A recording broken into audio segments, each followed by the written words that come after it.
Hello everyone. Thank you for joining me here at the Karatsupots channel today.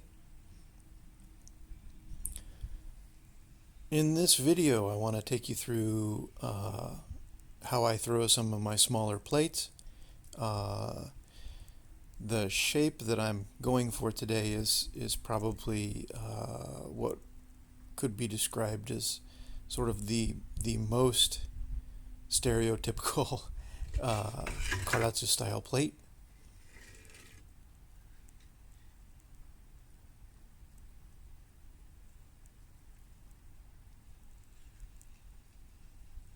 It's a fairly simple process.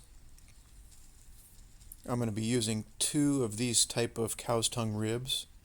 In Japanese they're called gyubera, and sort of explaining what's happening as I'm going through this. These plates are probably about 18 centimeters fired.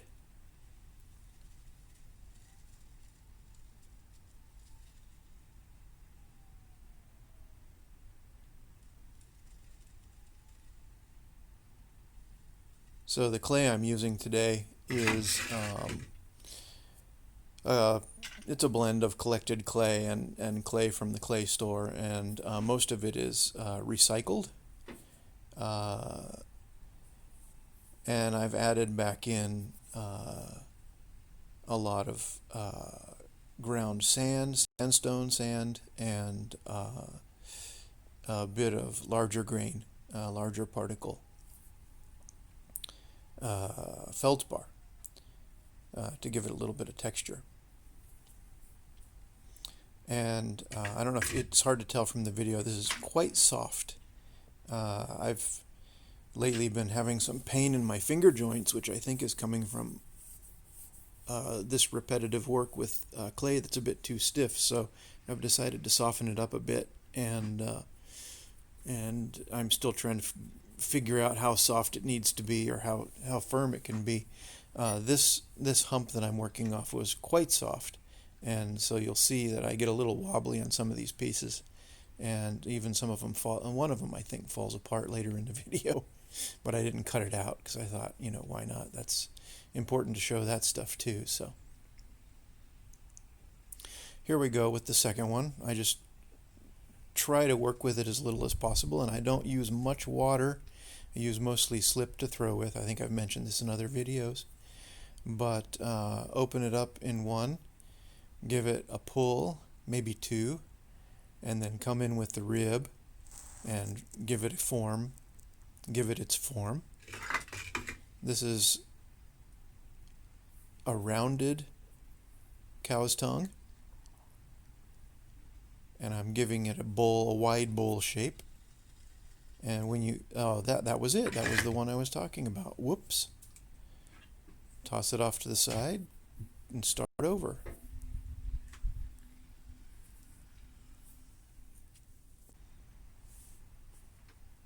All right, here, that was the next one. I made it through okay.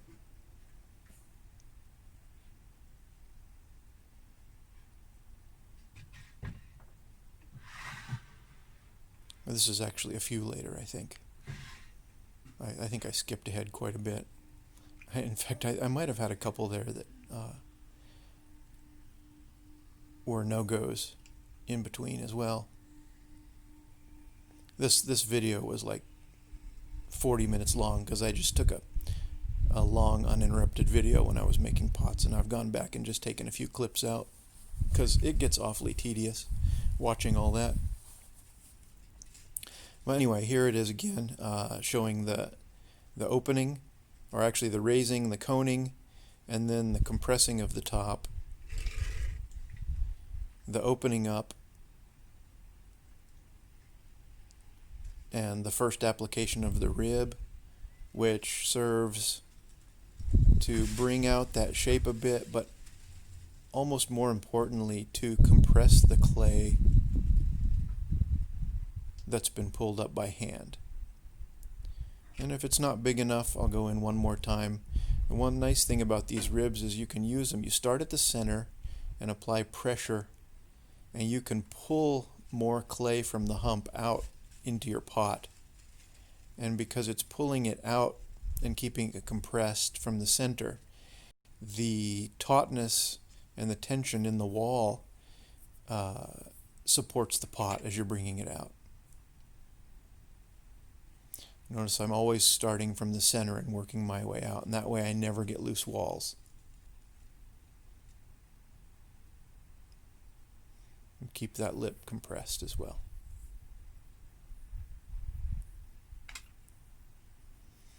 Okay, looks like it got to the size it needed to be. Now I'm changing ribs to a flat bottomed rib rather than a round bottomed rib. Here I'm just sort of compressing it because it was feeling a little loose, I guess.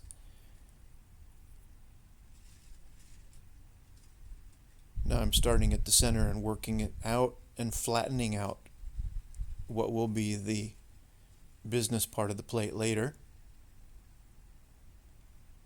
Going against the outside finger and creating a bit of an undercut there. And it creates that large stepped up lip. This is the sort of classic Karatsu shape you see so often in these dishes. This is probably one of the very basic plate shapes. You see these in all sizes in older ware. You can get an idea, see it bending there, how soft it is when I'm taking it off the wheel. I'm not sure if that seems like it may have gotten cut off. So anyway, skipped ahead a bit more here. You can see the hump is quite a bit farther down.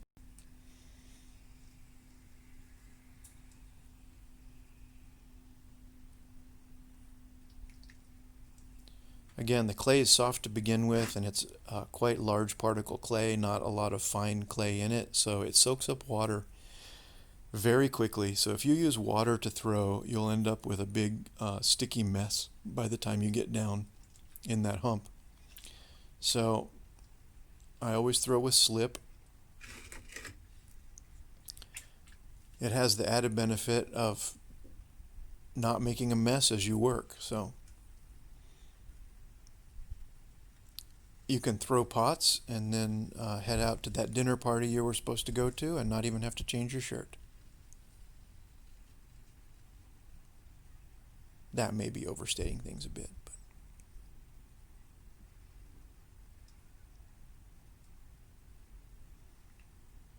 Alright, looks like I got the diameter I needed in the one pull there. So here I'm going to go in and create that flattened inner part using the bottom of that tool, and then coming to the edge using the front edge and corner of that tool to create the undercut. This one got a little wobble in it, but as long as it's nice and compressed, I'm going through here and I'm compressing the bottom. As long as it's nice and compressed, it can be a little off like that. It's not a problem.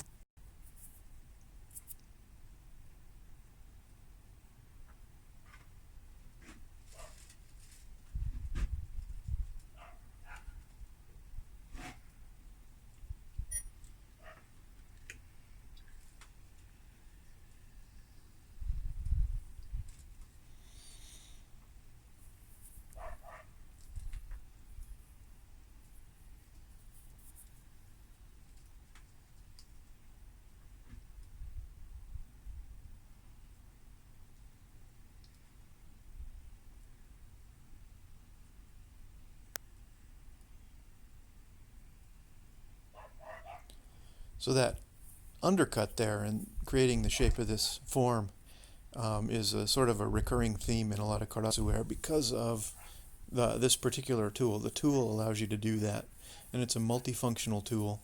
And I've explained it in great detail in other videos dedicated just to the tool, but Karatsu has a particular feel to it, and I think a lot of it has to do with these ribs that they develop for working with non-plastic clays.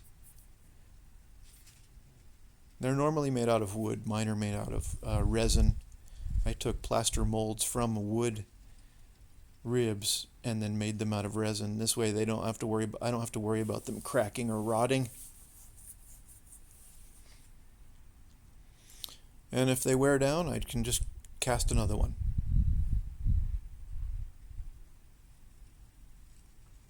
When you're coming out with plates like this, really soft clay, and you're bringing it out wide, the reason I'm coming in with that round rib is to keep that wall rounded.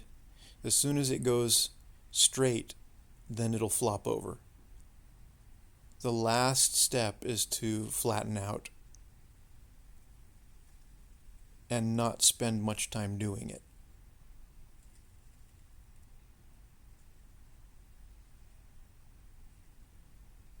Then go across and compress the bottom, keeping that tension.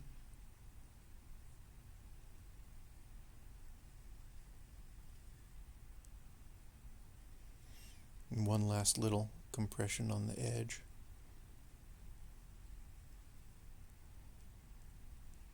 There must have been something in this one that I saw that I didn't like because I keep going back over it. I don't remember what that was. Usually try not to play with it that much.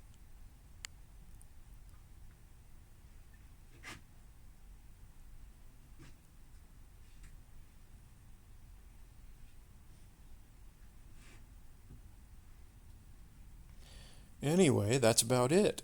That is how to throw, or at least my way of throwing, a small Karatsu dish.